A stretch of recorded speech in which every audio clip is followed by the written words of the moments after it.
Forte du succès de la première édition, cette seconde édition plonge une fois encore les visiteurs en plein cœur du networking. Un événement qui concentre les experts de la blockchain au niveau international. Un focus sur cette technologie de demain.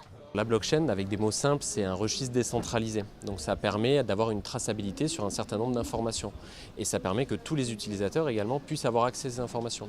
On connaît bien sûr le Bitcoin et la crypto-monnaie, mais ça, je dirais que c'est vraiment une toute petite partie de la blockchain. Puisqu'en fait, on peut réaliser sur la blockchain plein d'autres opérations qui vont permettre à plein d'industries de se développer et on va dire de se libéraliser des serveurs internes. L'objectif de ce salon, permettre à l'industrie de la blockchain de se faire connaître du grand public, mais aussi des investisseurs et des utilisateurs. L'intérêt de venir à ce salon, c'est de découvrir un petit peu toutes les nouvelles technologies qu'il y a autour de la crypto-monnaie, de la blockchain, parce que c'est vraiment un petit peu un tournant de l'histoire. Il y a beaucoup de choses qui vont être améliorées, fluidifiées, facilitées, qui vont permettre vraiment à tout type de domaine, tout type d'industrie de vraiment pouvoir évoluer dans tous les sens du terme. Donc c'est vraiment incontournable comme salon. C'est génial que ça soit à Monaco parce qu'il y a beaucoup de gens de plein de pays ici qui échangent librement, tous la main dans la main, qui sont là pour faire évoluer cette nouvelle technologie. Et voilà, donc c'est vraiment très intéressant.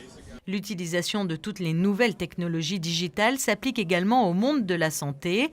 La santé connectée fait son entrée avec Passcare, une carte qui connecte votre santé, une nouvelle technologie basée sur une blockchain privée.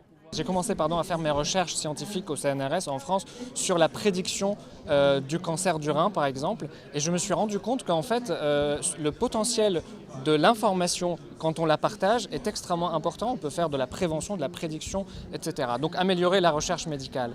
Or, aujourd'hui, on ne partage pas cette information. Quand vous allez chez votre médecin, à l'hôpital, à la pharmacie, les informations restent à chaque fois localisées là où elles sont. Et vous, en tant que citoyen, en tant que patient, vous n'avez pas accès à ces informations. Donc le projet qu'on a lancé s'appelle Passcare, et c'est une technologie basée sur la blockchain et qui vous permet en fait de récupérer ces informations et de créer un flux unique d'informations de santé via le patient lui-même, via le citoyen, et ce, n'importe où dans le monde. Un peu plus loin, un autre concept novateur attire lui aussi tous les regards. À l'heure où le numérique est très présent dans notre vie, l'art n'échappe pas à cette tendance digitale qui suit nos générations et qui laisse son empreinte dans des domaines aussi riches que variés. Le marché de l'art s'est engagé dans une irréversible révolution numérique. On lance pour la première fois des œuvres d'art en vente en crypto-monnaie, dédiées qu'à la crypto-monnaie, donc essentiellement aujourd'hui sur le Bitcoin. Et vous pouvez voir le premier tableau donc, réalisé et fait par Pierre, et ainsi que d'autres œuvres. Et c'est des œuvres qu'on ne vend exclusivement qu'en Bitcoin.